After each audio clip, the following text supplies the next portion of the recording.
They bout to look at the shit that I'm on. Why don't we get in topic? Crew looking like Pentatonics, locked in, recording in tropics. In the East Bay 3, big Bronzy B, way good, he working on optics. Talk biz while smoking exotics. We lit, never thought about it.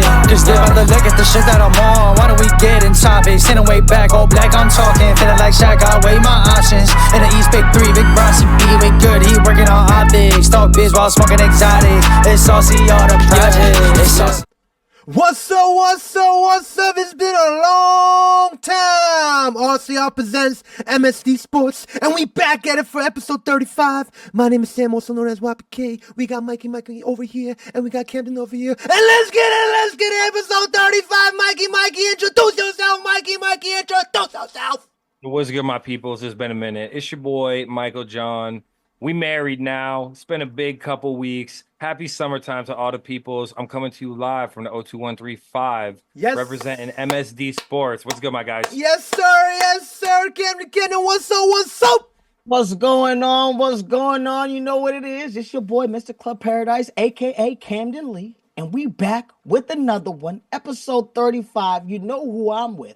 The greatest trio ever assembled, MSD Sports. Come on, baby. You know, if you didn't notice, you know what I mean? I got these shades on right now. I'm still recovering from June 28th. We had a little bit of a shindig. We had a little bit of a, extravaganza. And I'm still, you know what I mean? I've been partying so hard. I don't know if I partied that hard in a minute, but I'm still recovering. So I'm going to keep my shades on just for a little bit. But fellas, it's great to see y'all beautiful faces. YPK! Yes, sir. What are we doing today, baby? Talk to me. Episode number 35, everybody. The agenda for today, MLB, everybody, halfway point. I can't believe we already made it to the halfway point. All-star game in ATL Jacob. And we're going to talk about the NBA. Congrats to the champs. Let's get it. OKC, congrats. And we're going to talk some off-season news. Not too deep, but, we're going to talk about it. We're going to pounce at it. NFL, there's some moves that we didn't talk about, There's some injuries that happened here to celebrate, and we're going to talk about it too. Wimbledon, let's get it. We going strong over here in the Wimbledon. We're going to also talk about some women's boxing brought to you by Netflix. Let's get it. And we're going to wrap it up over here. The International Fight Week quick recap. UFC brought to you by Michael Jones de Stefano. And let's get it. Episode 35. We started off. MLB, guys. Halfway point. Damn. We in the summertime, midsummer classic time. How do you guys feel so far? Oof, guys, it's getting a little warmer. You know what I mean? It's getting hot up in the building. I'm in LA. You know what it is. The 90250. But it's nice. It's exciting. It's wonderful. Baseball is at its start, in my opinion, because it is the summertime. And when the summertime's out, the kids are out, and it's time to get to the ballpark. I mean, MLB is in full swing, guys. I'm really excited. How are we feeling about this midway point? What are we thinking these days? Are our predictions right? I'm not sure. YBK. Yes, sir. Talk to me. What are we thinking? I mean, let's today, what I'm saying, we're talking about a lot of sports here today, guys. So let's lightly pounce on these sports, you know what I mean? So MLB, let's talk about the AL East, guys, because y'all Red Sox fans, we got a Yankee fan. A little bit Dodgers here for David, but, we're going to mostly talk about the AL East instead of, giving that whole recap, you know what I mean? AL East over here, we got, surprisingly, guys, the Toronto Blue Jays are number one. What the heck? 54-39? I mean, they did sweep the Yankees, four-game series. And the Yankees got, unfortunately, swept by the Toronto Blue Jays, and they take number one, guys. Yankees Where'd that come from? Where'd that come from? Yankees are in a very, they've been in a slump. You take out these two Mariner games, but before that, it was a very bad time. It was a rough and tough summers. We call it the June swoon, But hopefully, but it's good to struggle now, and then the All-Star break happens. Because we're right behind 2.5 games, 51-41. Not bad. Rays 50-43, Red Sox, 49-45, 5.5 games back, and the Orioles, they're creeping up, but they're last place with 42-50. And I mean, well, let's update that actually, because the Red Sox just closed out against Tampa Bay. So Red Sox hit the 50-win mark. Okay, so they're 5 wins above tied? 500. Finally, but we are just up and down all year. The story of mid. 50 and 45 is not terrible. Obviously, Red Sox moved on from Devi. Devers is gone, but they're still hitting decent. I really think what I've been noticing lately is a little bit better pitching. Dobbs has been decent. I've been talking about him for a hot minute. Bueller came out with a win tonight. Still think he's the weak link on our rotation, and would love for us to get to what maybe this kid from San Francisco can start pitching for us that we had got in that Devers trade. Crochet's been doing his thing, but you know who's been on a roll lately is Brian Bello. Bello is getting that ERA close to below 3. He just pitched his first ever complete game the other night. I seen it. He pitched a gem, only gave up like 2 runs. I know it's versus the Rockies, but even in his last like 5 starts, he's not given up more than like 2 earned runs. It has been his worst. So I really like what we're doing. One big thing that I'm going to say that I notice about our division is that the Blue Jays are in first, but their run differential is only 20. They're only plus 20. Yankees are plus 105. Yep. And they're still 2.5 games back. Rays are plus 67 and Red Sox are plus 55. So the fact that the Blue Jays only have a 20 run differential tells me I don't know if they're going to be 15 games above 500 a month from now or 2 months from now. But, you know, kudos to them. Yeah, I think the biggest thing that, especially that what you brought up, that run differential, I think is going to matter later on in the season. You know, the AL East right now is a tough cookie. We knew that going in. I think that was part of our predictions. We kind of knew, all right, this is kind of what we're feeling. I think the Blue Jays being on top, kind of a little bit surprising midway through the season. We both thought it was either going to be the Yankees or the Red Sox 1 and 2. You know, how do we feel about just Devers leaving? I think it's kind of created this better continuity within the bullpen and even within the entire team. But YBK, do you feel like Devers really just kind of put a little sour note on the Red Sox season in the beginning of the season, and now with this trade we're kind of on a different trajectory? Or do you feel like, hey, like I'm not too worried about these boys? You know, we still got a lot of work to do. Yeah, I have 2 questions over here. The Devers situation is just so unfortunate because I feel like this all comes to a personality thing for Devers, because even Big Papi has sent him personal text messages. Like, he actually cared for the kid. He actually wanted him for success. You know what I mean? Like, he wanted the next generation Red Sox leader kind of vibe to come in, and for him to not play first base, him like not even replying back to David Ortiz. And I'm hearing right now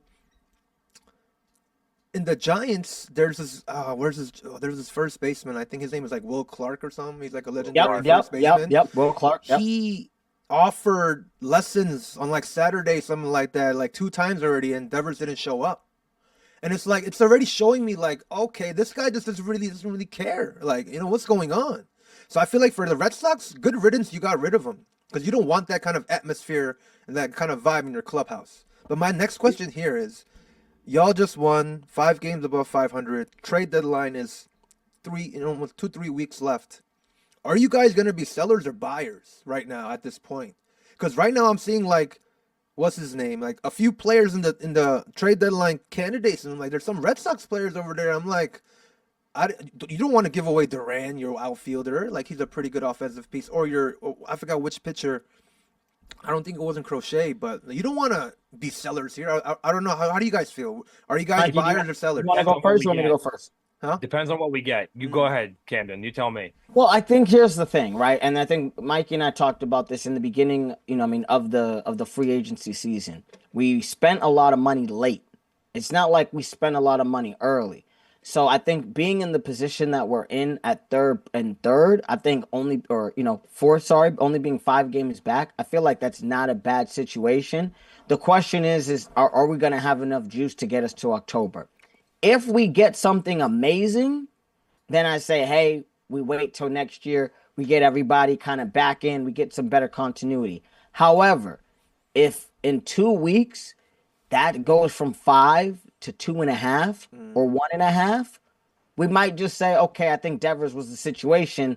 Let's just see what's a year without that and kind of go from there. Mikey, what are you thinking? I mean, if we can get a good pitcher, I'm not going to lie, I would trade one of the prospects, because I'd rather compete with this team, because I think we have talent. Think about the fact that Yoshida just came back, Yep. 3 hits, 3 for 4. He went for since he's back right now. Then you got Roman Anthony, who just got called up. Right. And now that Yoshida's back to play DH, Anthony was pushed to left field, Roman Anthony. So do we really need to crowd the outfield? Because Sadan Rafaela has been playing good too. Yep. So, like, I know Duran is nasty, and, like, yes, he's an all-star game MVP. He's hitting pretty well, 50 ribbies, 10 triples, leads the MLB in that. But I feel like if you can get something nasty out of it, I'm not going to lie, I would do it. Not to mention Bregman's coming back this weekend. So we have firepower. Like, I wouldn't sweat over a prospect right now, to be honest with you. Okay. So you, in a way, you're both thinking like, you know, we're going to be buyers here. We're going to get 1 or 2 key pieces here. Maybe we can definitely get some juice here for enough for the playoffs. I think with the Devers situation, I really think it showed a lot. Like, it showed why we were in a slump in the beginning of the year. It showed why there wasn't a lot of continuity. Even, you know, the back and forth with, I'm not playing this, I'm not playing that. I think, you know, I mean, coming from Boston, you know, Mikey, you know, we're a blue collar city, and if you need to, you know, shovel snow, you know, drive the truck, you know, do whatever, you know, get the Zambino, you know, I mean, and all of this other stuff. That's just what we do. It doesn't really matter, you know, what your job title is. We just kind of pick up our lunchbox and kind of go get it. So I think this is kind of a tale of who we are as a city and saying, hey, he doesn't really jive with it. So I'm kind of cool. Okay. On the flip side, Sam, what do you feel about the Yanks right now? Because you guys have had a bit of a tough patch right now, right? I mean, you're still 10 games above 500, but you're kind of sitting in a spot where the Rays and Red Sox are on your tails. Blue Jays aren't looking back, just ran past y'all. What needs to be done? Or is it just the fact that Garrett Cole, Luis Hill, like the injuries to the rotation, is that what's hurting y'all? So basically, right now for the New York Yankees, Max Fried, Carlos Rodon have been doing their job. These guys have been really carrying the team with their quality starts. But we just lost Clark Schmidt, Tommy John again. So that's another pitcher that's out of the equation. So we're saying like what? Will Warren, Marcus Stroman, what the guy who debuted yesterday, what is his name? Shitlitter. You expect these 3 guys to give me 6+ every time? It's going to be tough. Because you already know Rodon and Fried is going to give you 6+. They've been doing that for us. But it's like, I don't expect these 3 new guys to, you know what I mean? Like, give me 6+ because they've never done that before. Maybe Marcus Stroman, but like, we've always seen Marcus Stroman kind of crumble down in the second half. Right now, what we need, I am so glad that Jazz Chisholm has went back to second base from third, which is not his position. We need a third baseman here, guys. We need a solid, quality third baseman, and I'm looking at GM Sam YBK is looking at Eugenio Suarez from the Arizona Diamondbacks, third baseman. Okay. We need that guy. We also need starting pitching because we just lost Schmidt. Luis Hill's coming back, but I did hear that maybe we can use him in like the bullpen, that kind of flamethrower fastball slider combo, you know what I mean? But get a starting pitcher like Sandy Alcantara. When Mikey was talking about who he wants to in the Red Sox, you know? I know that he has a 5+ ERA right now, but you add him to an atmosphere of competitiveness, not in the Miami Marlins, you add him to the Yankees or you add him to the Red Sox, it's going to change the guy, for sure. Yeah. And we're also looking at bullpen help because we've been using the bullpen a lot, guys. Yeah. Like, we've been overusing our bullpen because our starters wouldn't give us, they would give us foe. It's like, bro, foe? You didn't even pass 5. Like, come on, you're a starter. I need more. So they're looking at Emmanuel Clase, guys, from the Cleveland Guardians. And I feel like if we get Suarez, we get a starting pitcher like Sandy or like Zach Gallen, and we get Clase, okay, I think we be ready. But Cashman got to shoot because look at what we got. We only got Jazz Chisholm, 1 player last year. That's all we got in the trade deadline, thinking that that's the team to be ready for the World Series, and we saw what happened, the outcome. But I feel like that's our trajectory now, and that's who I want. And I feel like those 3 players would definitely spark our team now, but I know that we don't want to give away our top prospects here, and that's the issue too, you know what I mean? You want to get rid of your kids that you're training that projected to be so good. But if you want to win now, let's do it, you know what I mean? For me, let's do it. I'll do it. Why not? I think you guys are gonna need that bullpen help. I think that's really what it boils down to. If you guys can deal with that, I think y'all be all right. You know what I mean? Because you guys can't do anything if pitchers are gonna give you 4, 5.5, even 6 innings. You know what I mean? We 6 would need be great, minimum like but 5, I guess. You know what I mean? Give me even 5.1. even You know what I five mean? would be decent. But if you give it 4, you It's need like, something. damn. So you're I'm expecting 5 innings, Yeah, more bullpen at least work, 5. all You know what I bullpen, mean? like bro. And then we have a series to play. It's like, man, they need rest. It's Listen, you know what I tough. mean? I've been playing this game, you know what I'm saying, on the PS5. It just came back. I don't know if some of y'all heard about it. Backyard baseball. You know what I mean? I have my boy Pablo Sanchez, he's been throwing heat. But if my man don't go past 6 innings in a 9 inning game, bro, he did a bad game. So 6, you guys gotta do 6. Gotta do something. I miss Gotta those dog days, bro, when like Tom Seaver will give you a complete 7, game shutout, 7.5, 130 pitches. This guy's Come still on. going 3 days later. Come I'm on. like, wow, like those back in 9. Oh my gosh, They guys. don't make them like they used They're to. so monitored and so I'll like tell you calculated Farm now. boys like they used to. Bro. There's a big boy named Schoolboy, but we'll talk a little bit about him. We'll talk a little bit about him in a minute. Let's talk about before we get to that, because I want to talk about what y'all thoughts are on like the mid-season awards. Okay. But let me tell you what's good with the Dodgers, because we have to check in on that. Listen. My LA boys. I'm an LA boy too. We gotta check in on our LA Listen, boys. you know what I mean? The Dodgers right now ain't doing too bad. 56-38. We 5 games, you know what I mean, leading the division. We're playing really great at home. Really great. 33-17. Away, 23-21. I think that's really what's been boiled down to. And I think I understand we're in a difficult division. You know what I mean? We got the Giants. They're nipping at us. Then the Padres, they're nipping at them. Then the Diamondbacks. Yeah. But, you know what I mean? The big 3 in that NL West is something to contend for us. But the biggest issue is just I'm struggling with the away games. For some reason, we just can't put it at home, put it away at home. I mean, away. And, we've lost 6 straight. Yeah. So, Shohei's coming back from rehab, something to be happy about. I think we're a little bored.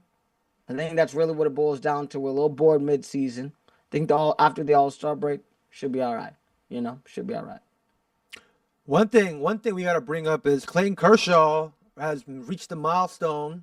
He hit 3,000 strikeouts, guys, and this is legendary. There has been 23,114 MLB players since 1871, and there's only been 20 players, guys, including Clayton Kershaw, joining this club, guys. 3,000 strikeouts, and I feel like it's an honor to see a legend live the legend's career. You know what I mean? Yeah. Like, I didn't watch Nolan Ryan. You know what I mean? I watched Clayton Kershaw, and this man, as a Yankee fan too, I know he has struggles in the playoffs. I'm sorry to even bring it up, but in the regular season, this man was a menace. Like, he won MVP, guys. I think with the Cy Young, I think 1 year. This guy was dominating, and I give all my kudos and all my shout out to Mr. Clayton Kershaw, guys. I have a quick question. Shout out to my boy. Is he first ballot? Yeah, for sure. For sure. He got 2 rings. He got 2 rings. He got 2 of them things. Okay. Yeah, 100%. Well, after the 5 year after retirement, he's getting into Hall of Fame right away. Of course. Yeah, I agree. Shout out to 3,000. That's a lot. Because that ratio is crazy. Like, there's only been 20. He's the 20th player out of the history of MLB. You got to be good, and you got to be good for a long time. You can't, you know what I mean? But there's a lot of dudes who dominate a year, 2 years, 3 years. This man's been dominating for like a decade. The boy got skills. You know what I mean? Even with the injuries, he's battled back. So I think 18 years, bro. 18 years. That's what I'm saying. 18 years. How do you for 18 years? It's crazy. I mean, but yeah, I think it shows a situation of, okay, I've been dominant. Yep. I've been doing this. You know what I mean? Shout out to him getting the nod by Manfred. to go to the All-Star game. He got Yup, that the legend legacy pick. nod. Yeah, They legacy don't, they pick, don't, yup. they don't invoke that frequently. I think they last did it for Miggy. But it's like a rule. You could just, if you a legend, you can get picked for the All-Star game. You Just ain't let even him gotta be know. an All-Star. That's it. Bro, it's so fire. Let him know. He even said, he's like, yo, I haven't pitched enough this season. I ain't gonna lie, but listen, if I get to go to an All-Star game, like that's an honor. So like, Hell I'll be at yeah, the All-Star game. appearance. Hell yeah, add Shout that out to to the. Clayton Add that Kershaw. to that. Yes. All right, we need to check in though on these midseason awards because you know that preseason we talked about what our predictions for Cy Young and our predictions for MVP are. I'm not gonna lie, I feel like we should start where it's easiest, right? AL MVP race. Is there a race anymore? Is there still a chance? I've been hearing some crazy things, guys. People are saying, "Oh, I'll give Cal Riley the AL MVP award over Aaron Judge." I'm like, Hold on. how does that make? Look at the stats. Make it make sense. Look at the stats. Make it make sense. How? Like, how do It's not a you? home run race? It's not a race to who has the most home runs. It's MVP. So I think right now the numbers like are undeniable that Aaron Judge, because he's still hitting 360 with 34 home runs and 77 ribbies. I know that Rowley's right there, 36 home runs, so a little bit ahead, but he's got 76 RBIs, but he's batting like 270, right? Closer to that. Almost a 90. So, wow. The betting line on FanDuel right now is minus 1,500 for Aaron Judge, and plus 700 for Rowley. It went down. If Rowley hits another 34 home runs and breaks the 70 mark, then we'll talk. How about that? You know what I mean? Bet. Sounds good. We'll come back and talk about it, but I think until that's being said, it's not even it's Aaron Judge's race to lose. He's doing better than his 62 home run season, counting how many the 92 games he's played. Better than the 62 home run season he had that season. So I mean, let's go. I mean, you're right, Mikey. If he's batting a 270 with like 73 home runs, all right, fine. You did some crazy MLB season, Cal Riley. Because right now, Yankees are versus the Mariners. And the way he swings the ball, guys, it's like, bro, he's swinging for the fences. Like, he is going for the fences. And he's going to the home run derby, too. He's one of the contestants. But yeah, AL MVP for sure. I feel like it's unanimous Aaron Judge for sure. Yeah. For sure. What are we thinking AL Cy Young? AL Cy Young. We just talked about him. I mean, I really agree. want my Even dog. though I want Max my Fried to dog. win, I want Max Fried to win, but I feel like it's gonna have to go to Mr. Tarek Schoolboy and Detroit Tigers. Yeah, he going crazy. To be honest, he's defending the crown like with a vengeance right now. And I will say that Crochet and Fried, which were two of the picks that we had made, they still in the race for it for sure. I think Fried gets more run support. That's why he's not getting quite the same, and he don't strike out as many people. Yeah. Maybe that's what the thing is with Fried kind of having a little bit of disrespect to, because I feel like Fried don't get the same He's a love. ground ball pitcher. Yeah, exactly. But think about it. Crochet's leading the league in strikeouts right now. Schoolboy is 3 behind him, right? So it's like when you fan dudes, it's like, oh, he's pitching heat. And then Schoolboy has got a 2 ERA, 2.02. Yep. Fried is right behind with a 2.27, and I think Crochet is like 2.3, 2.39. 2.39, yeah. So they kind of all right there, but Schoolboy has been going crazy lately. I don't know if y'all been seeing some of his starts recently, but I was reading an article about him. This dude is 6'4", like 230, 240 or something. That's a big boy. I'm like, bro, he's a tank. I did not realize he was that big. And he's from Cali, bro. He's from out in like the valley out there.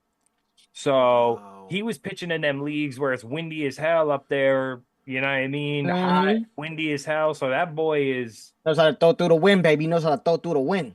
Exactly. So his a line on FanDuel right now minus 420. So he's a 4-1 favorite. He's a 4. Okay. But then you got Crochet plus 850 still chilling there. You got a couple dudes, Sam, ahead of Max Fried, Hunter Brown and Jacob deGrom. Both Hunter Brown has been going crazy. 9-3 with a 2.21 ERA. Yeah, I know. Houston pitchers have been going crazy. Even Framber. Wow. Love them or hate them, they're one of them teams that's like annoyingly good. Why is Josh Hader, the reliever, one of the Cy Young candidates for this year? What? You got to be really, really nasty if you go home. Yeah, if you're a reliever, you know what I mean? You can't win no side over a starter. But yeah, I feel like this is a unanimous too. Tarek Skubal, I feel like all of us is our AL Cy Young. Yeah. For sure. I do think the race is still open for this one, though. I agree. Halfway point, but this wave right now, Tarek got this one. It's almost a 1. His ERA is almost a 1. Come on. That's crazy. That's crazy. All right. And NL MVP, what are we thinking, Playboys? What's speaking your name? Let's see. Is Ohtani going back to back? Must we say it? Do I need I even say it? Ohtani going back to back? Ohtani's going back to back. It's no, I Yeah. mean, shout out to Juan Soto, who I really have been, who I rode with preseason. He had a really, really bad start to the year and started popping off the last 2 months, but it's too wide of a gap. And then Pete Crow Armstrong is going crazy, and the Cubs are going crazy too. But Ohtani is too good. Just too good. Yeah, I hate to say it, but I give it to Ohtani too. Really? Yeah. He's I mean, like when I went to Dodger Stadium this year, like maybe like 3 times because of like, work related, and then, it's right next to my work anyway. Of course. Like, man, the impact that he brings to the stadium, it's like, he's such a superstar. Like, especially getting the ring too. Every at bat, everyone's recording him. Like, he has so much superstardom that it's like, man, this man is born to be a Dodger. Almost feels like, Wow. Yeah. It's amazing. About I gotta catch I hate to say a it, game, but man. you have to go. It's so good. It's fun. I gotta Like, catch a even as a game. Yankee fan, I'm like, damn, I bet it's cool to see them like hit them bombs. I gotta catch one of these days. He's got the batting average up a little bit too, because he's hitting 280 now. He had 31 100 home, hits. Yeah. 50, 380 with 31. That's not bad. It's not bad. Yeah, and he's starting to pitch again too. He's That's the scary part. 6 innings pitched so far, quality innings. Like he looks good on the mound. If he can stretch that into giving some solid relief, like when you need to have, you know how you always saying it needs to be 6 innings for your starter. Yep. I mean, if Ohtani can come in and give you an inning or two and give someone a break on some nights, it's like that's Not a bad life. very I agree. valuable. You're right. So His for the war's man gonna that's be getting crazy. $2 million, $2 Only two. Only two. million For the team. For the Only team. two. deferred money. Got fire money. I was legit talking to my coworker today. Like, I feel like Ohtani, like what I just said, how he was born to be a Dodger. His 6 years as a Los Angeles Angel was his AAA, guys. That was his development stage, bro.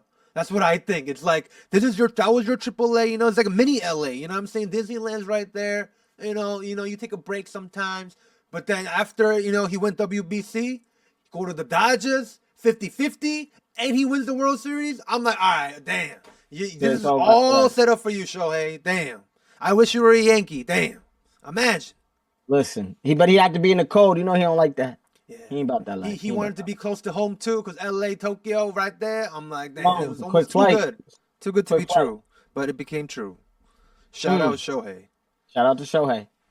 Ooh, guys. All right. NL Cy Young. This is the hard part. I got somebody in mind that might be a little different than what y'all thinking. You know what I mean? My boy Zach Wheeler. I think he's been pitching pretty well. He's been having great quality starts. He's decent. He got a 2.1 ERA. He got some decent strikeouts. I think he got like 140, something like that, 145. 148. Yep. He got a lot. Yeah, he got a lot. He's doing all right. Wow.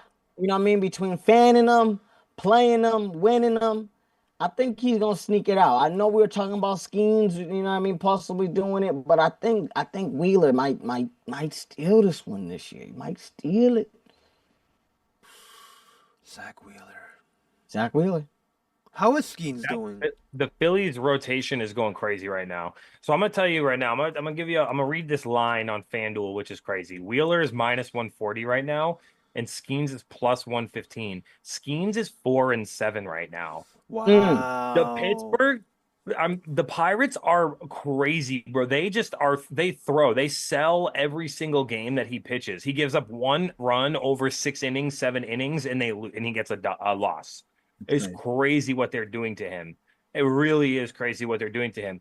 Could we see, like, when we saw DeGrom, didn't DeGrom win it and like have a losing record, Yep. like Yep. 10 and 11 or Yep. something? Yep. Yep. But because he led the league, who's leading the league in ERA right now? Who's the only pitcher in the league that's a sub 2? Paul Skeens. Skeens. And it's 2-1. So or you know what I mean? It's not like it's It's he's close with Wheeler. I will say you right. Yeah. Like Wheeler's 2.17 and Skeens 1.94. So it's not like What's their Skeens. whip? What's their whip right now? I think Skeens is below 1, or no, Scooble's below 1 for sure. Skeens is below 1 too, 0.92. Wow.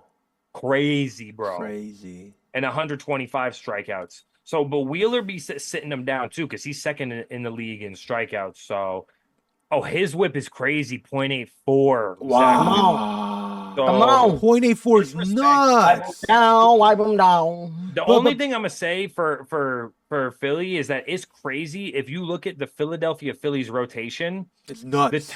if you look at the top 5 NL Cy Young favorites, Zach Wheeler, Paul Skeens, Logan Webb, and then 2 more Phillies pitchers, Christopher Sanchez and Ranger Suarez. Crazy. 3 Bro, of the 5 Rangers favorites Suarez are- has 1.99 ERA. Fucking Christopher Sanchez, what, 2.59? crazy. But shout out to Logan Webb, because I mean, I don't really know a lot about him, but I see that he leads the league in quality starts. Also looks like he's been putting up some good solid 133 strikeouts. He's only 8-6, so they ain't really like hitting for him, but his ERA is 2.6. Wow. That's kind of, it's a little bit, it's weak for San Fran not to give him the support, but that's how it goes. Pitching is like that. Like, you can't really look, you got to read between the lines, you know? Yeah. Walker Buehler's got a better record than Skeens this year, which is like, how? How? So, And Aaron Nola's hurt. So, like, it's crazy on how deep their bullpen is. But, Mikey, did you do your choice yet? I'm going to say Skeens because I think that he's the popular vote. So, like, I'm telling you from my prediction, I'm not saying that he is necessarily better than Wheeler right now. I think he is good enough to be an argument, and I think that he's got the name that people want to root for. You feel? I agree. So, I agree. I'm going to go Skeens. For me, I feel like I'm gonna go Skeens too, because like the Philadelphia Phillies rotation is already so good. So it's like I feel like they feed off each other. So it's like, bro, I think their chemistry there is really solid, really tight. But like when I see Skeens, it's like, bro, this guy's shining himself, trying to, he needs a new team, guys. Like, what if he comes to the Yankees or the Red Sox? What if he goes to a big market team? Because I've been like, there's this like, there's a lot of Korean content these days with MLB and like, what's his name? Jiwon Bae, I think. He played for the Tampa Bay Rays in the championship run. He even says too, like the difference between small market and big market is like, for small market teams, like when he was in the Pirates, like they would play all the rookies. They would give you opportunity. Like they would throw that at you, but like the care wouldn't be much there. You know what I mean? It's like, but if you play for a big market team like the Yankees, any like little trip you have, little like, they always care for you. They be all over you and everything. So it's like, you know what I'm saying? Skeens, imagine he gets the treatment, like he gets the love like that. You know what I mean? Like I wonder sometimes with like small market, big market, where like if some athletes don't succeed in like where they are in a small market team, like maybe if they were in a better pressure, or it could work the opposite way, of course, like Zach Greinke, where he has anxiety problems. But I feel like, what if a player like him that is like under potential goes to a big market like the Dodgers or the Yankees, where it's like a traditional team, like they know how to develop players. Like, what if he goes there? You never know. So Paul Skeens, I feel like if he experiences like a big market team like our team, Red Sox, Yankees, Dodgers, it might be different for him. You know what I mean? I think at the end of the day, pressure either makes diamonds or bursts pipes. And I think if you're an MLB player at this point, you know what I mean, you know how to handle pressure. But at the same time, as we do know, those bright lights when we're in them big cities is a very different situation than when I'm in a regular, Phoenix, Arizona type joint or wherever, you know what I mean? The atmosphere is different. When you seeing, Cardi B, you know what I mean, coming down the aisleway and in row 2, you know what I mean, while you're at bat in California, it's a very different situation than seeing the mayor of your town, you know what I mean, in the 3rd or 4th row just saying hi to you. It's a different type of vibe. You feel me? sure. So You know what I mean? You know me, if I was that bad, I'd be knocking that out the ballpark. But some of them boys, you know what I'm saying, if they saw her, they might be striking out. They So it break. all They break. depends. You're right. They break. It all depends. So I think that's where we kind of find these wonderful, amazing talents. You know what I mean? The Yankees have guys like Jeter. We got guys like Ortiz and you know what I mean, and Nomar. And I think it's where you're able to find an amazing talent, and then you put him in a big market team, and he just puts it on. So you know what I mean. Shout out to Shohei. You know what I mean, and Judge, because you know what I mean. These guys have found their big markets and have been able to just own it. You know what I mean, and all. So. It all depends. Facts. We'll see what happens. See what happens. But I'm hoping Schemes either gets some run support one of these days, or gets a decent bat over there, or he leaves. But I don't think the Pirates are gonna get rid of him. I heard cause they're saying oh, is he available for the trade deadline? But I don't think yet. But he might leave. He might leave out this contract. Or Pirates can maybe rebuild and try to build around Schemes and get some crazy offense, because they do definitely. They have O'Neal Cruz, guys, which is in the home run derby as well. He's a Pirate developing, but it's him too needs a bigger market, in my opinion. Or the Pittsburgh got to do something like what the Steelers are doing. We're gonna talk about later, but you know what I'm saying? They got to do something about it. Make a splash, baby. Yeah, exactly. Do something. Damn. Come on. Damn. Come on. Man, I tell you, MLB. There's a lot Shout going out to on. MLB. All-Star game on Tuesday. Shout out to MLB. All-Star game on Tuesday. Yo, real quick, Yo. Sam, actually, I know you wanted to talk about the home run derby. One Yes, of the best parts of So the we MLB. got the home run derby. When is that? What's the We got that situation? on Monday. That's you know how we got the 3-point contest, dunk contest before the All-Star game? Okay. We got the same thing. We got the home run derby on Monday at Atlanta, ATL Jacob. We got these eight competitors right here. You know, the final one, Jazz Chisholm Jr., was announced today. But we got Ronald Acuna Jr., guys, repping his hometown. We got him. We got Byron Buxton, Minnesota Twins. Junior Caminero from the Tampa Bay Rays. Jazz Chisholm Jr. from the New York Yankees. O'Neal Cruz, who we just talked about, Pittsburgh Pirates. Cal Riley, home run leader. Seattle Mariners. Brent Rooker from the Athletics. And we got James Wood, the youngster from the Nationals. And I feel like this one is going to be fun. Not gonna lie, there's a lot of power here. A lot of power. Why your boy Judge wanna you know? Now he already won one, you know what I'm saying? The He captain's can't win another one? Well, he's like, once you win one, it's like, I'm good. Nah, because it messed up his swing. That whole August he was messed up after that. He messed up for the rest And then of the he year. hit like 15 in September.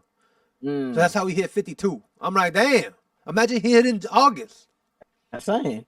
But we all taken. But we got taken. As much as I hate the Yankees, I think I'm gonna take Chisholm. Woo, he gonna take Jazz. Let's go. Torpedo back. As much as I'm thinking Jazz got swag on him, I think he gonna be an ATL Jacob, and I think it's gonna be one of them times. So it's either gonna be homegrown from Atlanta, but I think, you know what I mean, my boy Jazz is gonna shout out to the. You want to go next, Sam? I'll go next. I Who mean, you got? Yo, we just talked about him again. I'm gonna have to. I mean, I love Jazz, but I have to go O'Neal Cruz, guys.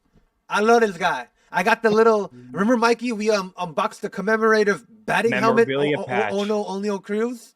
Let's go. I'm going O'Neal. I feel like he got mad power, guys. He got so much potential. Yeah, I love this guy. I'm gonna tell you what's gonna happen. James Wood's gonna knock Cal Raleigh out in like the second round if they don't get bracketed together. Like second round, and the final gonna be Acuna versus Wood, and Acuna is gonna win. Wow, for Atlanta. Yeah, Acuna gonna win. He had a lot of time to rest this year. His arms are straight. He needs to swing. He needs to let that thing go, and he needs to pull one up for Atlanta. He got knocked out twice. He put up a couple crazy rounds in the home run derby before, like 20+ rounds, but he lost to Pete Alonso twice, who's nasty at the home run derby. So I think the third time's the charm this time around. I got Acuna over James Wood, but if not Acuna, is Wood, because Wood has been nasty this year. Wood has been good, bro. Are you putting a couple dollars on a Bovada or on MGM? What we thinking? A little FanDuel? See, put a little $5. See if the boy gonna win. Sheesh, I might have to. I might plus 420 odds for Acuna. The favorite's O'Neal Cruz plus 330. Oh, no way. Is he the favorite? Rallies plus 370. Acuna plus 420. Wood plus 600. Everyone else is at least the 850 favorite or lower. Damn, I thought it was gonna be Cal Riley as the favorite. I didn't know. Damn. No. All right. That's what I'm saying. You put a couple dollars down, you might be able to make yourself a sandwich. You know what I mean? You know what I'm saying? You never know. Wow. All right. Oh, All right. I'm so pumped. I'm so pumped. I'm excited. I didn't know. It's kind of crept up on us. I'm excited for the All-Star, All-Star game. I think I'm excited for all that. It's gonna be a good weekend. Should be I a good agree. weekend. I agree. Lit. Lit. Is that all we have for MLB right now? Is that the situation before we jump on to the next one? We do have the All-Star starters. If I could read that real quick. Come on, let us know. All Come right, on. ATL American League. We got catcher Cal Riley. You know what I mean? We got Vladimir Guerrero, Toronto for first base. Gleyber Torres, damn, second base, ex-Yankee. Jose Ramirez was third base, guys, but I think he's injured, so Isaac Paredes from the Astros are going to replace him. The rookie, Jacob Wilson, rookie, guys, he's batting at 330. He's in it. Aaron Judge, of course, the captain. And then two more Tigers, Riley Green and Javier Baez. And then Ryan O'Hearn, his first All-Star, Baltimore Oriole. National League, you got Will Smith and Freddie Freeman, first base catcher, Dodgers always, you know what I'm saying. Ketel Marte, Diamondbacks. Manny Machado, he hit recently 2,000. Congrats to him. Francisco Lindor at New York Mets. Acuna, of course, repping the city. PCA, Pete Crow, I'm sure we talked about him, MVP candidate. Cubs, we got two Cubs and Kyle Tucker. And, of course, we got Shohei Ohtani. I was going to say, I was waiting for that name. Yes, we got Mr. Shohei in it. Who else no one else should be in other than Judge. Dodgers got three starters, two Cubs. Yeah, I love it. That's amazing. I love it. But yeah, I feel like big shout out to Jacob Wilson though, rookie at making the starting lineup in the American League for the Athletics, and shout out to Gleyber Torres, who was the worst second baseman as a Yankee last year, and he's an All-Star starter this year. So. What a change of scenery might do. Cool. I mean, Detroit Tigers #1 team right now in MLB, so it's kind of cool to see that with Tarik Skubal success. So, big shout out to that whole team. Big shout out to them for sure, for sure. All-Star weekend coming up this weekend. Yeah. Really excited. ATL Jacob. Come on, baby. Let's get it popping. Let's get it popping. Are we on to the next one? Let's get it. We on to the next segment? I think we're ready. Are you ready? I'm ready. Michael John, do you wanna introduce this segment, your boy, your peoples? You want to talk to him? What you want? What you want to do? Well, I mean, we gotta talk about the NBA Finals. It's been a hot minute since we talked. We had a lot of NBA talk this whole year. Y'all already know. And it came down to a 7-game series to end out the year. NBA, you got a new champion. The Oklahoma City Thunder punched their ticket. They got one. They got one. So it's the first one since they moved over to Oklahoma City. Great effort by the Pacers. Of course, the playoffs have been marred by multiple Achilles injuries. So we're going to have to get into that more. But talk to me, guys. Congrats to the new champs, huh? What's our feelings on Oklahoma City? People are saying, guys, like, oh, OKC got it easy. Let's not count this. But honestly, big shout out. I feel like they deserve this. Alex Caruso's correct. Let's say, Mickey Mouse this is the real one. Big shout out to OKC. I mean, look at their progression from last year. Like, I doubted the hell out of this team, guys. I doubted. I was like, OKC gonna be out after the second round just like last year. Because that's what they did. Last year, they were the first seed. They got eliminated by the Mavs. Bye-bye. But this year, I was like, oh, this could be the same. But, man, the help of his supporting staff of SGA with J-Dub, Chet, Alex Caruso, Dort, all of them, I feel like definitely deserved it. And big shout out to especially SGA because he had all his check marks all checked this season from his journey. I mean, the thing is, SGA having a wonderful season, definitely on my bingo card. SGA winning MVP, definitely on my bingo card. I was preaching that most of the year. The OKC, Oklahoma City Thunder winning the chip, not necessarily on my bingo card this year. You know what I mean? I knew that it was a good team. I understood that, SGA was a great player. But I think, like YBK was speaking about earlier, the youthfulness that they had last year and just the lack of experience that showed in the playoffs, we felt like it was going to rear its ugly head this year. And I think seeing just, the big three really take that extra leap, I think it really showed something that we haven't seen in a long time. I think the last big three that we saw in OKC was the Durant, Harden, and Westbrook. And I think, kind of this new age big three. Definitely was surprising. Michael John said something interesting. The NBA has been harbored with Achilles injuries.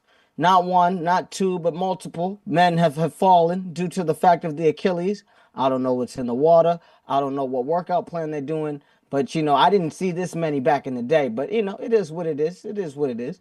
But, Michael John, you know what I mean? I got to ask you a question. Seeing SGA take this extra leap, do you feel as though that's kind of put him in the top five, franchise players in the league? Is he still on the outskirts? How do we feel about this win, and where does he rank, and on the current status of an NBA, echelon?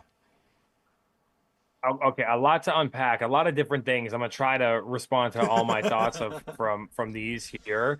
I don't think SGA made a leap from last year. I think he had an MVP caliber season last year. I still think Jokic should have been the MVP this year, if I'm just being honest. Like, from what I feel like is the criteria of MVP. That being said, I really feel like the design of Sam Presti to keep this team together, to draft Jalen Williams, Chet Holmgren in the trade many years ago, that Paul George, a wealth of picks, and SGA has been gratified. I will say, huge shout out to bringing in, what's his name? Hartenstein. And for bringing in Caruso, because what they needed was to get rid of the Giddey and to get another big guy. They didn't need like an offensive playmaker. They needed dudes who could lock you down on D. And the same thing for that bench. Like, they got good players coming off of that bench that can hit some threes but play the full court. I think that SGA was top 5 already coming into this season, and next year he should be ranked number 1. If he's MVP and he won the chip in this, if I was voting like who's the number 1 player right now, I'll probably say SGA just based on the accolade itself. I still think Jokic is going to have something to say about it next year.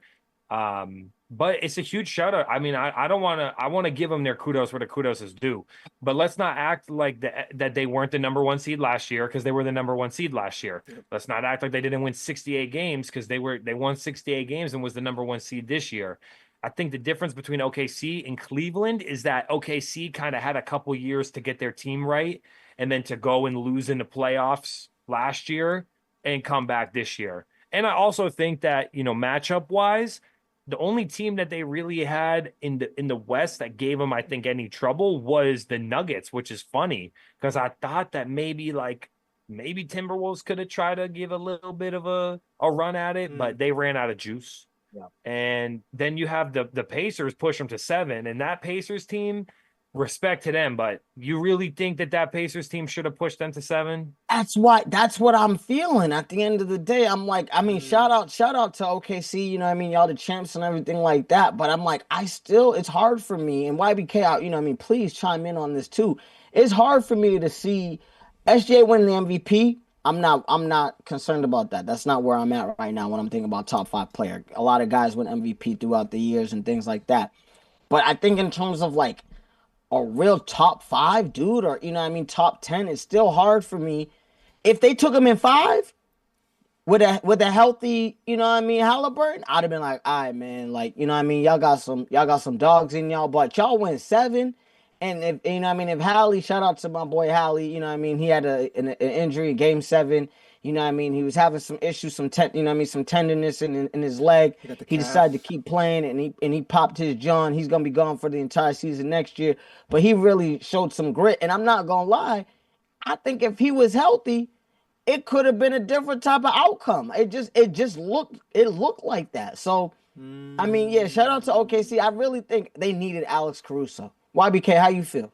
So you're on the side of this chip wasn't. You didn't really earn it, this chip. No. I think you definitely earned it. I'm not gonna say. I think going through the Nuggets situation, I think that was their NBA championship where they was their finals.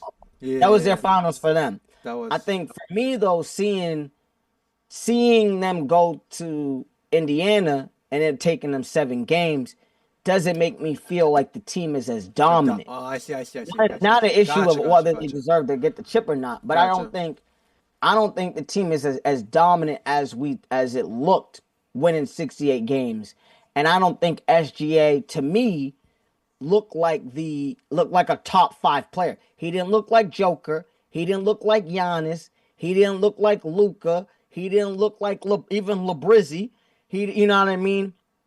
Shoot.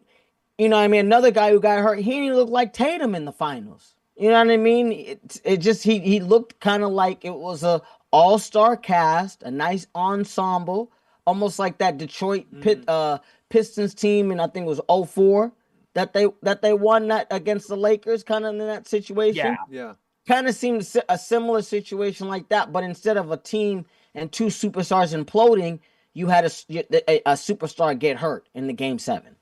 That's what I think, like, to be honest with you, I don't think it was the hardest fought championship to win. Like, no one's going to say that this was like the 2011 Mavericks. No one's saying that the Mavericks went through the Spurs, the Lakers, the Heat. No one's saying that this is the 95 Rockets, who was the 6th seed and won every series on the road and then swept in the finals to win against the super young Shaq, I think, that year. Oh, right? yep, Penny and Shaq. Yep. Like, no one's saying it's like that, but I'm also not saying it was the easiest championship. And in respect to Caruso, it's no Mickey Mouse championship, because for me, that is like a special type of championship that they won. Yeah. You know what I mean? It's a whole different, the season stopped. There's no crowd, controlled environment. There's no real road and away team. I think it was a good championship, but I also think that they were like the overwhelming favorites the whole year. So it's like when you watch a TV show and you're like, I wonder if it's just going to go how I'm expecting it to go, or will there be a twist? There was no twist this year. The best team won, and that's it. It's just, I feel like I don't feel like it was high stakes. I feel like I was sitting on the edge of my seat rooting, let's go Pacers, come on. But like, the team that should win won, So I respect. Yeah, for sure. Like it does suck that like in the last game, pivotal game, the main superstar of the opponent team goes down for sure. But that doesn't mean that like, bro, the whole season like they were a whack or something. Just what Mikey said, they were the best team in the NBA, and they were the better team. So yeah. But I feel like there's a next question I want to give you guys is, what are the chances of OKC back-to-back next year? Lower 50 or higher than 50? I think lower. Lower 50 is a big number. I would say, like, if you think about Super Bowl odds, think about like how if you're the favorite to win a Super Bowl, it's like your 20% is a huge number. I see. Like 15, 20% is huge. I would say they're the favorites. Without delving too deep into my thoughts on where I think it could go. I think the West has some competitors with Denver retooling and Houston retooling too. 100%. So I do think that there is some competition. I think that OKC is going to have the burden to come out the West again. There's no way that they shouldn't be the favorite and that they shouldn't do the same thing they just did this year. So, because if they don't, then you're going to say it's flukish. It's flukish. They just had a really, really great year. I think, you're right, 100%. I think at the end of the day, if they don't make it to a Western Conference Finals, I think it's a fluke, in my opinion. I think winning a chip, getting to the championship is hard because players have to be not hurt. You know what I mean? You know that now that you are the champion, every single team is going to be giving your A game. Yep. We're going to be jumping in a second. YBK is going to be talking about a trade in the NBA that just happened, which kind of changes the dynamic of the West. I think that also adds another element to it. When we talk about later in other episodes, when we talk about other moves in the NBA, there's the retooling of the West is coming, and it's coming in full force. So Western Conference Finals to me is cool. But if you put them in the East and they don't come out the East, basura. That's all. They would be a huge favorite in the East. Yeah. I will. Let me give you my one thought too, Sam, on where I think that the OKC direction is going, because I know there were some huge extensions doubling down on this team. They spent so much money this offseason right now. I want you to break down the numbers for me. Yeah, please. But my one thought is this: I got you. If OKC don't do it again next year, the window closes real quick with the amount of money that just went out, because the players who haven't been re-signed, such as Lou Dort, such as Isaiah Hartenstein, and then some of those bench players who other teams will be willing to throw bigger money contracts. We've seen it every year. Remember, Bruce Brown won the chip with Denver, and then they started throwing big money at him. It's just how it goes. I think that they got to do it again next year. So, but talk to me about the money that's been thrown around, because OKC doubled down on this team. So yes, again, big shout out to the OKC Thunder, SGA. You know, he won his first MVP award, first All NBA team, won the chip and Finals MVP, first seed. So he did everything, you know, an athlete would dream about. So he had his breakout season. Well, not really breakout. Mikey's right. He also averaged over 30 last season, but he had was his Curry unanimous MVP season. This was Curry's, you know, that was his season. This is his season. So right after they won, OKC's like, hey, I'll give you that super max. So this man signed a 4-year contract, $272 million contract, everybody. Big money, big money. Fully guaranteed. Everything's guaranteed in basketball. And then a few weeks later, they go, hey, Chet, you know, great win. We'll give you your Supermax 5-year, $239 million. Dang. And then yesterday, I think, or today, J-Dub got his 5-year rookie extension, $239 million. So this team just spent $800 million plus on these 3 players in these next 5 years. I heard 222, like real quick with some extra numbers on the end, some bigger numbers. I said, that's a lot of money. I was like, bro, where they coming They with just have the to build bag around for with that? these guys and just have these some I guess they can't sign more than, like, I feel like 20 mil now, right? Because they're making like 40 plus mil each of them, 40, 50. So it's like, I don't know. Like, if I were the Thunder, honestly, I would just keep Shea. Maybe one more. Shea, one more. J-Dub or Chet. You know what I mean? One more. Like, not all 3. Like, that's crazy. I think one, I don't know where y'all got that money from. That's almost a billy, 800 million. That's a lot of money. I don't know where y'all got that money from. Championship but okay, money, I guess. You're gonna do what you gotta do. There's 2 things that I want to remind y'all of, okay, that we talked about earlier. One, they got them picks. You feel me? So they could draft a couple of dudes in the next couple of years to kind of retool around these boys. It ain't that crazy. And the second thing is, for me, I would have traded Chet. Or I'm gonna trade Chet. Maybe not this year, but next year I'm trading Chet. I got to, because, you know, Shea, bona fide superstar. Williams, we saw in the playoffs, if the man is healthy, he gonna drop 30. Yep. Okay? So I'm cool with that. Chet, though, up and down. I don't understand. I feel like he didn't deserve that Supermax. Michael John, is it just me? It's just where the contracts are at, because someone else would pay it to him if they didn't. I mean, I know what you mean that they have a lot of picks, and it's true, but like first-round picks don't pan out for years. Like, you got to play for multiple years to develop. We've seen it, and a lot of times first-round picks don't even become NBA starters. So it ain't like, you're right that they have a wealth of picks, but they have a potential of 4 first-round picks in 2026, like next year. What are you gonna do drafting 4 players in the first round? Like, who you're gonna have to change the whole complexion of your team. All the bench is gonna have to be gone. You're gonna have to. It's like a whole new team, essentially. You feel me? So it's just interesting because this same championship team has like one more shot to win. And the core can win, which I like that they kept the core together. Like, I'm not mad that Chet got, 5 years, 250? Is that the number? Yep.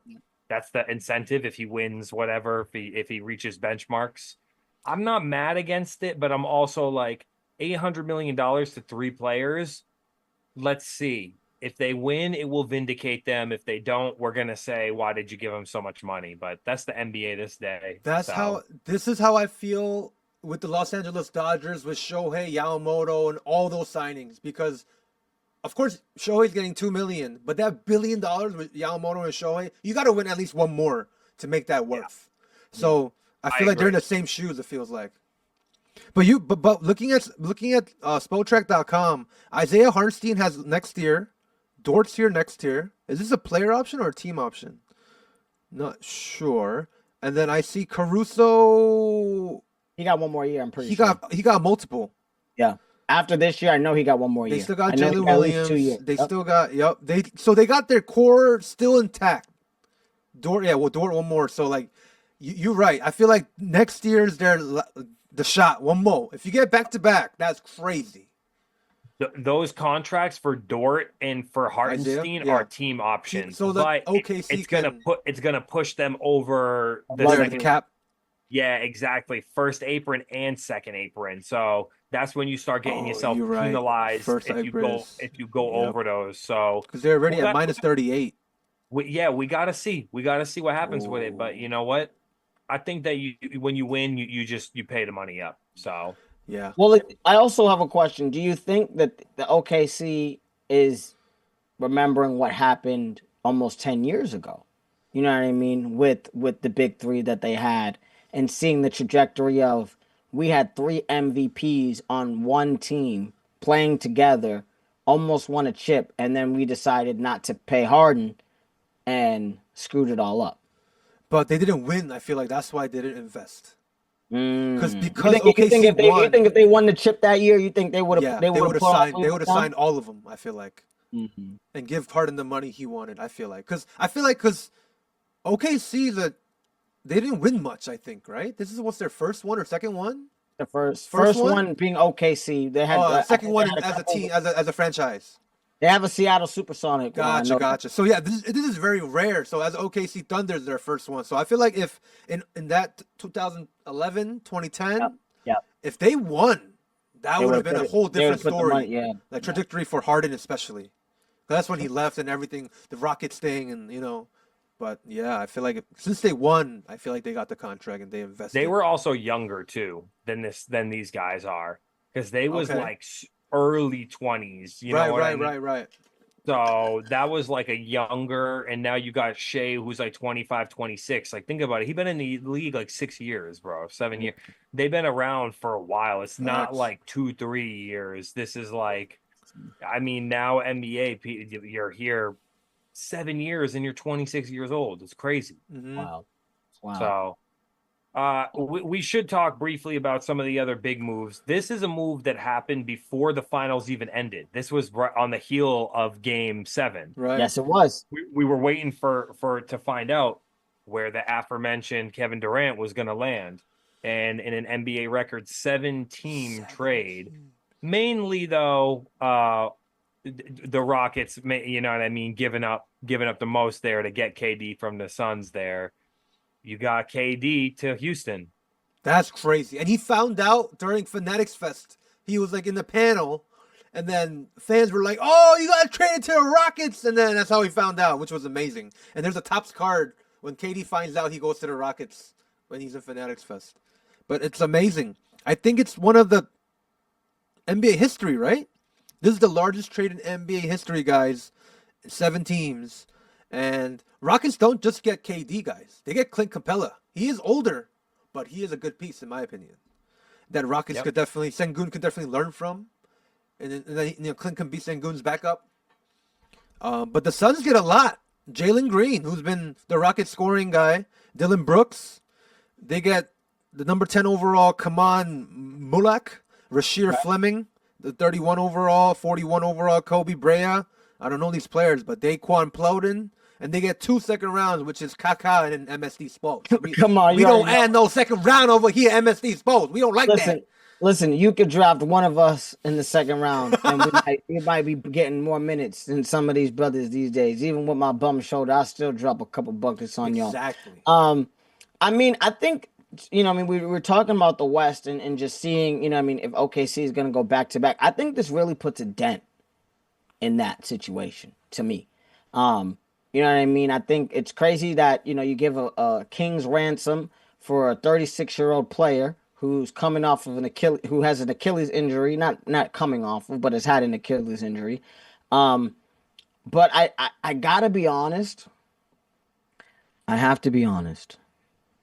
Ever since Jalen Green, had that baby with who, he has not been the same player. So I feel like if the Rockets had any chance of winning a chip, now is the time. So I feel pretty good about this trade. Obviously, you know what I mean. KD going to the Rockets is interesting. Staying in the West, but I mean, how do we feel, guys? Are we excited? Do we feel like this was a fair trade? I love it. Who won out at the love end it. of the day when it comes to this? I feel like Rockets won, even though they gave up a lot of assets away for KD and Clint. They were a second seed team. They won 52 games. They lost to the Warriors. I mean, playoff experienced team, to Curry basically. So when you have Curry, Jimmy Butler in the same lineup, the youngsters can't do anything about it. But you add now Kevin Durant. You know what I mean? Like you said, you did say the Achilles. But, sports medicine these days is crazy. The past 2 seasons, 2 years ago, KD played 75 games, averaging 27. Last year, he did play 62 games, 20 less games, but he averaged 26. So I feel like with his presence and with the team, like I'm looking at the depth chart right now. There's Freddie VanVleet, Amen Thompson, KD, Eason, and Sengun. And then you add Clint in the backup. And they have Dorian Finney-Smith. And they signed Dorian Finney-Smith. We're going to talk about it in the deep dive. To replace Dylan Brooks. I was going to say, like, the one big piece is who was going to replace Dylan Brooks. Dorian Finney-Smith perfect. Is just as good as a wing defender. I totally agree. So I'm very excited. That was a loss for the Lakers. We'll when we deep dive NBA definitely. free agency, we'll talk about it. I'm sure Luka going to miss him for sure. I got to say, I just think it's fine. I think it's perfect. Jalen Green was a scorer. He couldn't score in the playoffs. Kevin Durant, you don't got to worry about that. Yep. He is older. True. I get it. He's older. But I trust KD. I trust KD to give you what he's going to give you, where Jalen Green's too young and unpredictable. Totally. And also, you was going to have to pay Jalen Green. That's true. That's true. You was going to have to extend him when it came time to extend him, and I it's think still he was crazy eligible money. for the max too. Yeah, and we all didn't want to give him that.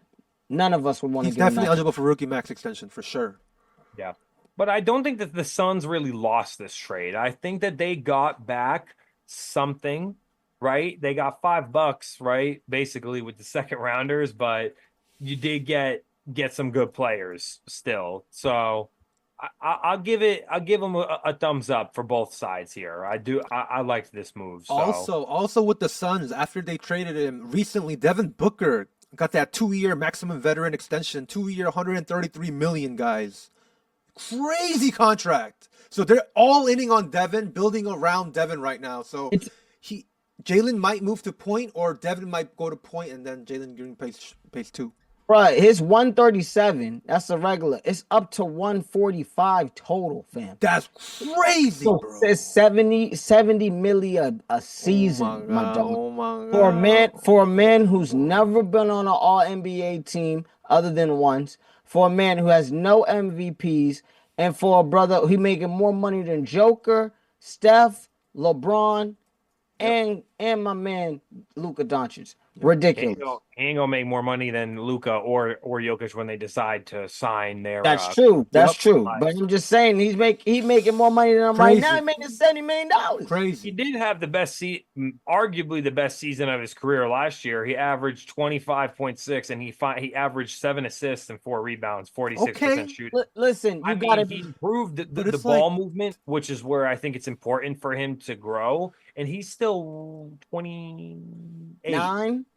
But bro, that money is too much. Too much for you gotta win a chip. Joker is that the market for like shooting guards for this veteran, like for like 6 year plus? It's crazy. Yeah, for top tier, that's max extension money. I mean, that's what ridiculous. You're gonna get. Oh my, NBA players are getting so much money. $70 million. Listen. Give me a couple of dollars. Give me like 200,000. I don't even want million. Oh my gosh. Ridiculous. One person what I gotta say that I was extremely surprised about. Okay, we're talking about money, and I need some help from my MSD crew because I'm a little confused on what happened in this situation. So you know my cousin. You know what I mean? Y'all know my cousin is Giannis Antetokounmpo. You know that's my dog. You know what I mean? We text from time to time. He was on I Show Speed the other day. Had a nice little time on that. I think they meet in Jordan either today or tomorrow. But I was talking to my cousin, and he had a player that came to the season this past year. You know what I mean? They was doing their thing. He got hurt. and the team decided to waive this man. His name is Damian Lillard. He was, you know what I mean, Dame Dollar, you know what I mean, Dame Time. And Michael Jordan, we had a little pre-show before, you know what I mean, before our regular show. We try to do that just so that, you know what I mean, we're up to snuff on things and things like that. Can you explain to me what this means when someone gets waived? Because you said he still gets all his money. Is that true? Yes. Yeah, this isn't because what you mentioned was like did he get bought out? Like yeah, that's what I thought. Yeah, I'm used to that. The buyouts. The buyout means that you come to an agreement with the team that you're on and say our contract is void. You pay me X amount of money. This is not what Milwaukee did. Milwaukee is desperate to keep Giannis, and they lost Brook Lopez, and they needed something desperately. And they waived Damian Lillard in order to make some room for them to sign Miles Turner. Now, whether this was too brash, should it be rewarded? Should we say, wow, like they figured out a creative way to try to keep the team tooled to convince Giannis to stay? Did the Pacers fumble the bag by not just offering an extra few million per year to Miles Turner? That's crazy because Dame Lillard now is going to get paid the last 2 years of the contract. That money is not coming off of the books for the Bucks. There's no trade exceptions. There's no way around it. That money that they owed him, the cap hit, will exist this year and next year on their books. So wait a second. So what you're telling me is, right, this man signed his contract. They voided the contract. Not voided, or they waived the contract. So they waived him. They waived Lillard. They waived Lillard. So he's getting paid. Yep. You're telling me he could go to another team and they can give him a contract, he get paid from them too? Yeah, that's what's going to happen. What? That's exactly what's going to happen. Man, double dipping. Yeah. But yeah, we could get into details of this talk too, because there's another contract I heard that's kind of like this. But yeah, that's what's going on. YBK, what's up? he has the Achilles, so I feel like no team will sign him right now and maybe sign him next season. Well, he injured the Achilles in April. So it's not like Tatum where it was June, or like Halliburton, like right in May, and it's not like Halliburton where it's June. He can theoretically come back for a postseason run because he had his in April, and there's a lot of speculation about where he could go, and now Lakers, he has a lot of options if you think about it. Go to Lakers, you know baby. I mean? So join Luka and Bron. Well, we'll see. But he is a West Coaster. Yeah. I mean, they say oh yeah, I'm sorry, Mikey. I'm reading that Miami is the current betting odds favorite for him to land. Miami. I like that. Miami's is one of the contenders, but you got a lot of people. Maybe a homecoming. Maybe he finishes the career back at home where he played for most of his career with the Trailblazers. I saw that.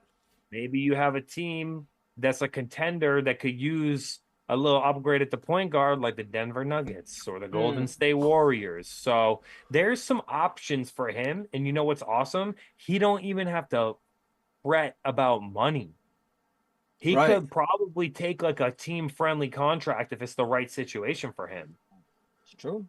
Yeah, because he's getting paid, and that's why people will be willing to sign him, Sam, as well while he rehabs. Wow. Because you're going to get Lillard at a discount. He don't care about money right now. It's about legacy contract. Right now. Get a ring right here. You could sign him to a 2-year, $30 million contract, and it ain't going to do nothing.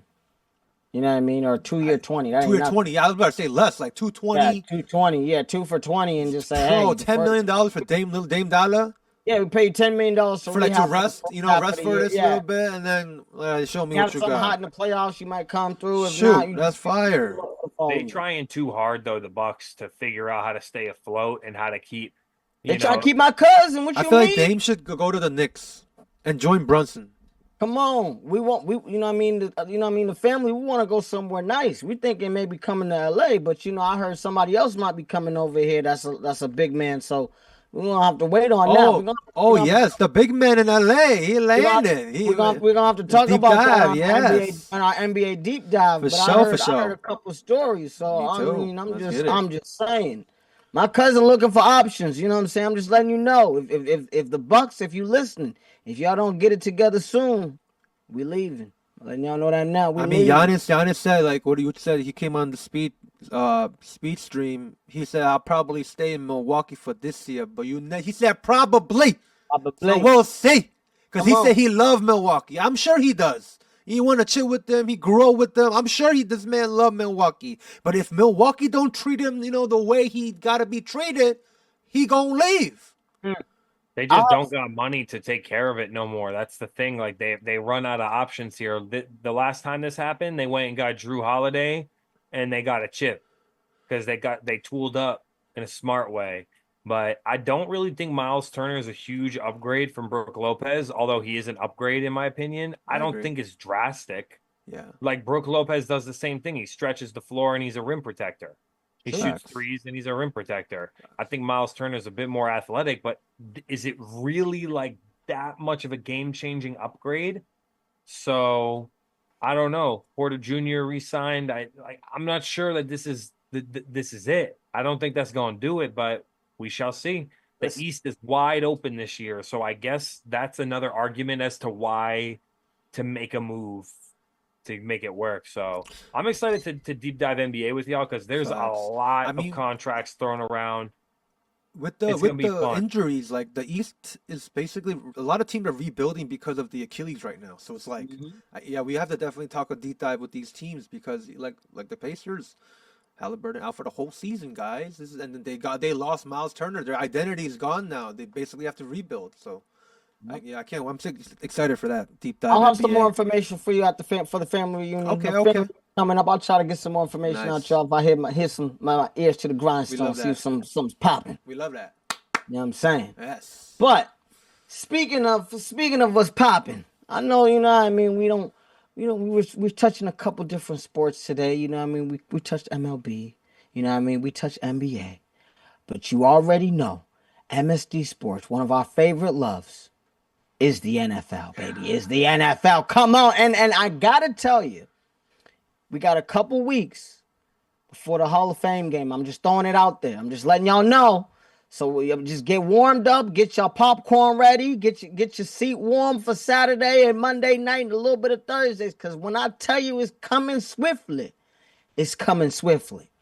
Speaking of coming, we've had some wonderful trades, some signings, some situations, and we've been talking about this man, the YBK family. I mean, the YBK, Michael John, Camden Lee family, MSD family. We've been talking about this man for a minute. And his name is Aaron Rodgers. Aaron Rodgers finally has decided to figure out if he's playing football for another season, and he's decided to go to the Pittsburgh Steelers. He signed a 1-year contract worth about $10 million up to about $14 million in incentives. So a very nice team-friendly deal. But Aaron Rodgers going to the Pittsburgh Steelers, saying that it possibly will be his last year, and he wanted to go out with a bang with Mike Tomlin. YBK. Yep. How do we feel about Aaron Rodgers going to Pittsburgh, of all places? Did we think this was happening? Did you hear anything from the other GMs that you talked to on the offline? What were you thinking when you heard this news? At first, remember when Rodgers was like, bro, I'm not even going to play this season, remember? And then we were like, whoa, what the heck? And then he's like, oh, no, I'm going to come back, but I'm going to take my time. This is exactly what he did. He took his time, looked at his options, and I feel like, I'm going to say it right now, I feel like the Steelers might make playoffs. One more time. You think they're going to win a playoff game? Because they made the playoffs last year. That's what I'm saying. They're gonna get a playoff win. They got so many. They got new players. They got Rodgers. They got DK Metcalf. Robert Woods came. They got Kenneth Gainwell from Philly. They got Jonnu Smith. They got pieces, guys. So I feel like I feel like they're trying to make a spark here. How do you guys feel about this? Then they're gonna be the same as last year. Like they'll be a playoff team. It's always above 500 with Mike Tomlin. Like a couple games above 500. I like the signing. I don't think it's like it ain't MVP level Aaron Rodgers, but it's a good team. I like the addition of Jonnu Smith. I don't think that DK Metcalf is as much of an upgrade with the fact that they sent George Pickens to Dallas. Right. I think that he would have been more electric if he had another certified wide receiver with him. Robert Woods is on the tail end of it. But Jonnu Smith and Pat Freiermuth is a very skilled tight end. Those are two nasty tight ends. Also, they got Jalen Ramsey, Darius Slay, Juan Thornhill for their defense. Yeah, but they traded Minkah Fitzpatrick for Jalen Ramsey, so it's another one for me where I'm like, is that even really an upgrade? It's like okay, a 1-for-1 kind of thing. Like a swap. You got rid of like an all-pro safety for an all-pro cornerback, which is good, but like, I just feel like it's just like shuffling pieces. Like I see. It's like playing chess, and like I let you take my queen, like I give up my queen so I could take your queen. Yeah. Okay, you know what I mean? It feels like that to me. Like I'm not really sure if I really upgraded here. You know what I mean? Yeah. Or you let me push a pawn to upgrade to a queen, but I get to upgrade my pawn too. You know, to get a queen too. Yeah. So it's like the same exactly. thing, It don't feel like, but I do think they're a good team. I mean, I'm glad that it's over. I think it's funny that Cam Hayward was talking like, we don't care, Aaron, like sign or don't, we don't effing care, like, and that was so funny, like that he was talking like that, and he's one of them locker room voices and has been around for a hot minute, nasty defensive end, and if that was his voice in the locker room, Aaron came in there probably like, can he command the team? Is he gonna take control of the situation? We shall see, right? So I mean, I'm really excited. I think betting on the Pittsburgh Steelers this year is going to be fun. I think, you know what I mean, Aaron Rodgers throwing some bombs. You know what I mean? The DK, I think is going to be fun. I think Jonnu Smith is going to have a 4 reception with him and Freiermuth. They're gonna get a lot of receptions this year. A lot of fun. I don't think necessarily going to make a big blast in the AFC, especially in that division. You got Cincinnati, you know what I mean, you got the Ravens, even the Browns be doing some stuff, but hey, we'll figure it out. I know we're doing a quick NFL segment, but I heard some news. You know, 4th of July in LA is one of those amazing occasions because you could be in the middle of the street and you can blow off fireworks. It's great. I can see it from my bedroom. But Michael John, I heard that you heard some news through the grapevine about some fireworks and people not practicing responsibly. Yeah, it was a great holiday. Boston has a fun fireworks show, but LA is different. They be shooting off fireworks all in the skyline. Go downtown Boston or downtown LA. You look in the skyline, fireworks everywhere. It's Gotham City. So always be careful with them fireworks because those things are no jokes. We've seen what happened to many players before. Jason Pierre-Paul, right? Oh, yeah. Famously had a firework incident and nearly lost his hand. Ended up losing 2.5 fingers. But Najee Harris, recently to the Chargers, right? Former Pittsburgh Steeler. He was hospitalized for eye injury. Oof, so it sounds like, there were some fireworks that went awry. Someone at that same, where that incident happened, also had an injury to the hand.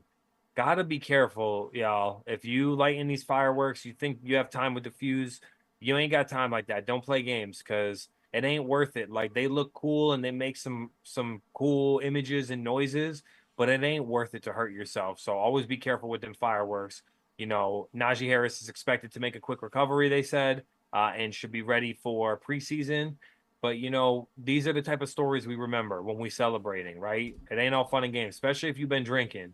Or if you've been smoking something, take care of yourselves. Take care of your body. Be careful when you use the fireworks. That's so Listen, true. YBK and myself, we in the LA area, we be protecting our eyes with the eye cover, we also recovering from our debacle on June 28th, you know what I'm saying? We got to celebrate Michael John's little shindig. It was a wonderful time. It was a great time. But again, one of those things is, don't be showing off for your friends.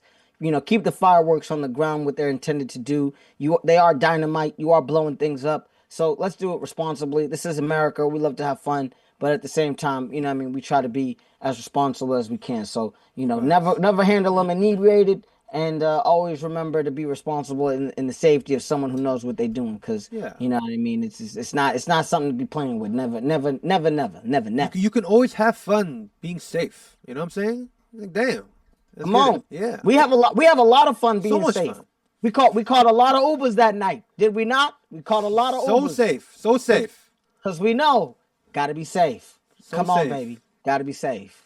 It's I always was better to be Ubering safe, everywhere. everybody. Uber everywhere. Uber everywhere. It was great. Exactly. Great.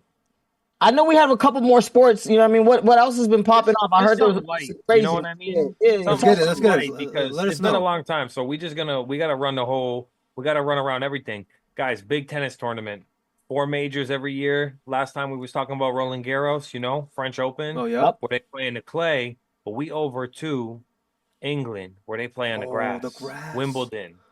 Oh, And right. we already reaching the finals for the ladies, and we got the semifinals for the guys tomorrow. Okay. We've been Who we talking got? about them a lot this year. Carlos Alcaraz and Jannik Sinner, the new guns, right? You still got Djokovic. Wait, Djokovic is still playing? He's still going, bro. Oh, I got thought it. I thought he done.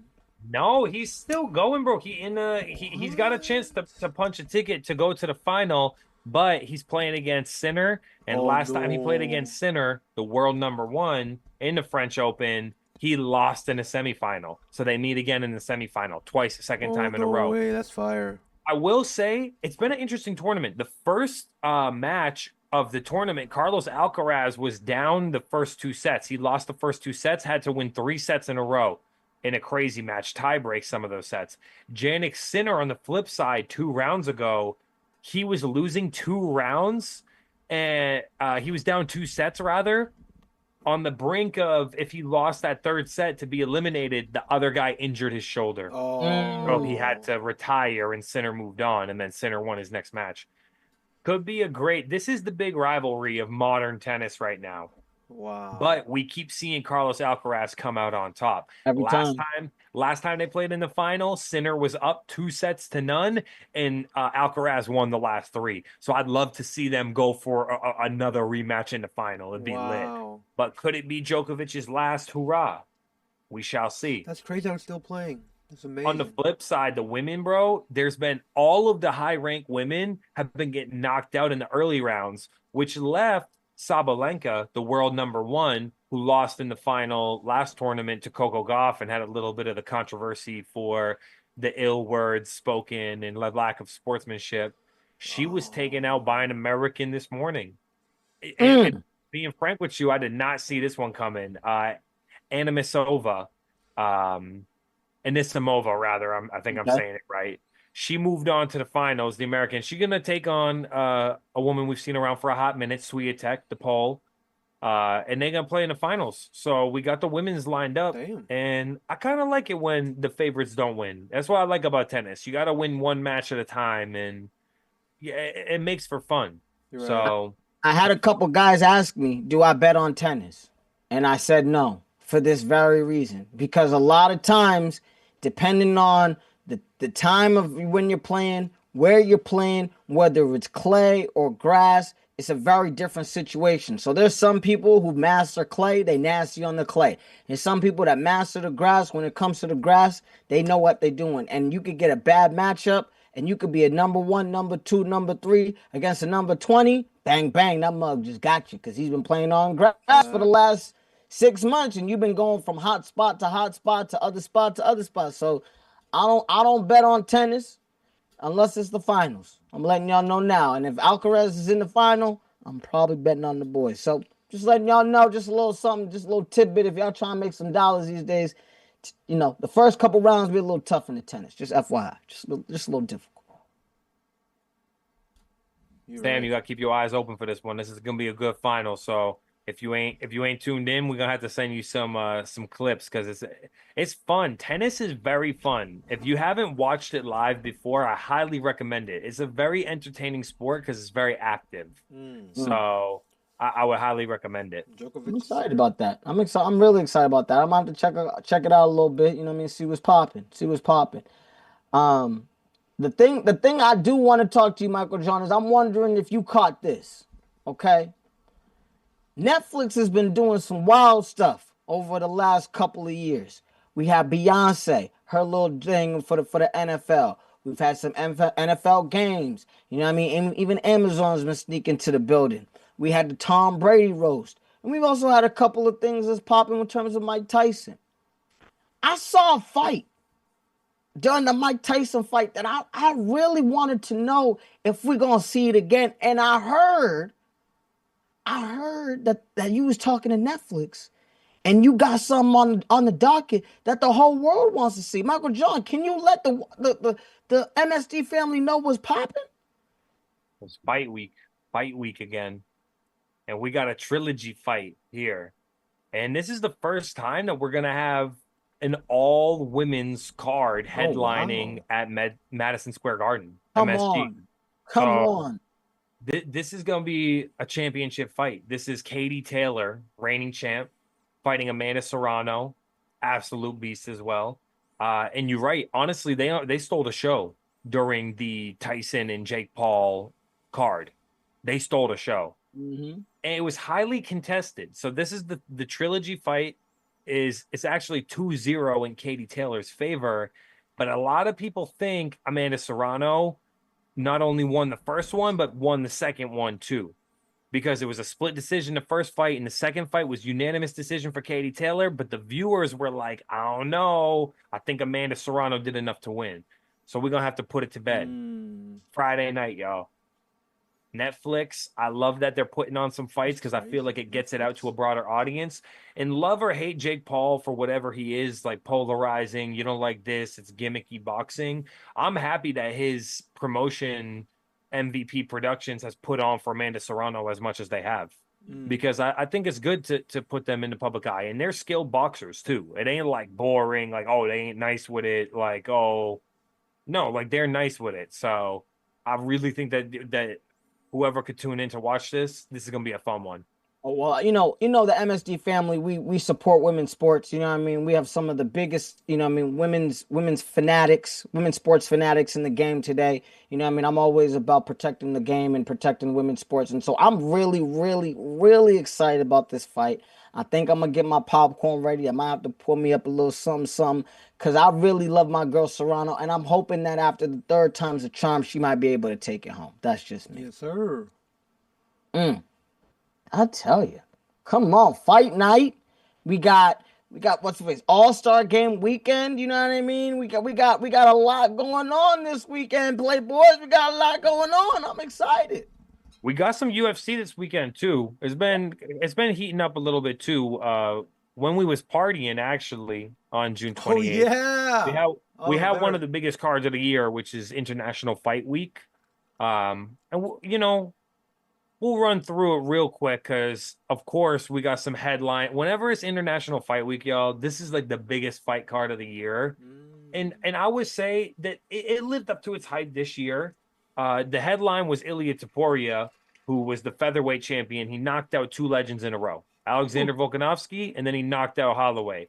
He moved up to lightweight to fight always entertaining fan favorite Charles Oliveira, and he did it again. He said, I'm going to knock him out. It's not even going to take me one round. It's not even going to take me 3 minutes. It didn't even take him 2 minutes, 30 seconds. Ilia Topuria is that guy. Still undefeated, 17-0, two-division champion. I don't know, man. Sky's the limit for this guy. We're going to see Islam Makhachev, right? He's moving up to welterweight to fight for the belt in a few months. Date to be announced. That's going to be a super fight when Ilia fights Islam, y'all. That's going to be like the modern age version of McGregor and Habib. It's kind of like that new version of it. Wow. We got new names there. That's epic. So y'all got to keep an eye out for that. But there was another championship fight on the card too. Flyweight champion Alexandre Pantoja defended his belt against Kai Kara France. It's the second time they fought. And this boy Pantoja, he's making a run. He's making an argument to be the greatest flyweight of all time. And Demetrius Johnson, a legend, UFC legend, fight legend. He's the greatest flyweight of all time. But this boy Pantoja is making a case for himself too. Won by submission in the third round. Absolutely dominated the fight. It's going to be really fun to see, his next defense. He's going to be defending his title against another fighter who fought on the card. His name's Joshua Van. This boy is only 23 years old, and he's from out west, if I'm not mistaken. Or he's fighting out of Texas. He's young, exciting, striker, 23 years old, y'all. and that's the age that John Jones was when he won the title. He's the youngest champion ever. So Joshua Van versus Pantoja gonna be fun. So we're gonna have to circle that one. I'm gonna let y'all know when that's coming up. But UFC been cooking too. So this weekend there'll be some fights. Even during when the boxing is going on, you're gonna have the Black Beast, Derek Lewis. He's fighting a young up and coming guy. Yeah, Black Beast Derek Lewis is fighting this weekend, y'all. So he's always a fun guy to watch. Big heavyweight, swings for the fences. So you got to, if you got a chance to put that on your phone, you get that. That card starts at 9. You get the main event coming on at 11 p.m. for Serrano. You got a little bit of something. Stephen Wonderboy Thompson is going to be fighting in the co-main event too this weekend. He's 40-something, but he's still going too. So you got some fun stuff to watch this weekend, y'all. So we just have to keep y'all up to date with the fight game because the fight game continues. True. I like 100%. 100%. I love Man. it. Sheesh. Thank you, Michael John. I appreciate that because I was definitely excited about this fight, especially this Serrano fight. So I wanted to see what was up. For real, for real. Yes, sir. Wow. Wow. Oh, wow. So it's a loaded week, y'all. I know. Real. We came back with a vengeance. For real, for real. Sports is going crazy, and especially in summertime, you know what I mean? In the midsummer, halfway through to 2025. Let's get it. Let's get it. We'll be back here, y'all. We'll be back because we're gonna jump into MLB. We're gonna really break down the divisions and these races. We're gonna talk about the NBA. So many contracts. I can't wait to talk about how we're gonna grade the Celtics and Lakers move so far.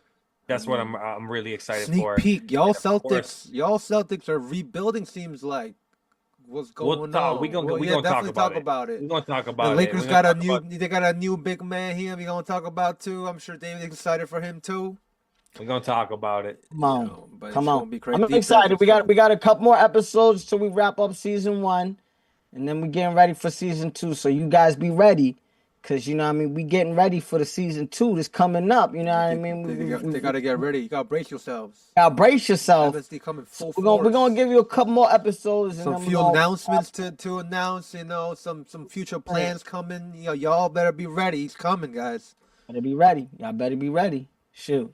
Come on. Let's get it, baby. Let's get it. Yes, sir. Yes, sir. RCR Presents MSD Sports, and that was episode 35, guys. Let's get it. Let's get it. My name is Sam, also known as Wappy K. You can find me at Wappy K up in here. We got Mikey over here. You can find him at Michael John DeStefano. And we got Camden David Lee over here. You can find him at Mr. Club Paradise. You can find us, MSD Crew, MSD Sports, at RCR MSD Sports. We are in Apple Podcasts, Spotify Podcasts, Amazon Podcasts, all the podcast platforms, and you already know it. And we'll see you guys in the next one. Peace.